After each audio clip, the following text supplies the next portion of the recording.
l'angle biophysique. Donc comment les plantes utilisent les signaux mécaniques pour contrôler leur développement, leur forme.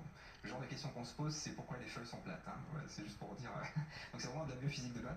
Et en fait, quand on étudie ça, assez rapidement, on se rend compte que c'est quelque chose d'émergent. Donc c'est la théorie des systèmes complexes, pensée systémique et tout ça. Et on se rend compte qu'il y a plein de choses contre-intuitives. Donc par exemple, pour faire des fleurs qui ont la même taille sur une plante, il vaut mieux qu'au niveau cellulaire ce soit très hétérogène. Alors qu'on pourrait penser dans le mode Ikea, on va dire qu'il faut que ce soit très homogène, tout le monde suit la même notice et à la fin ça fait la même fleur.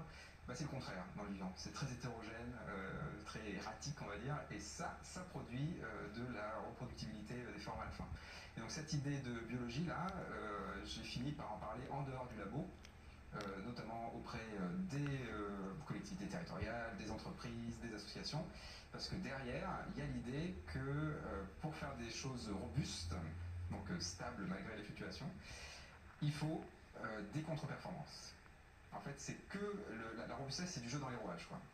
Et alors, ce qui est très étonnant, c'est que maintenant, je dis vraiment très rapidement, hein, mais maintenant qu'on rentre dans un monde très fluctuant, et là, tous les scientifiques sont d'accord là-dessus. Instable. Instable, voilà, imprévisible, le monde VUCA, voilà, la polycrise, il y a plein de mots pour le dire.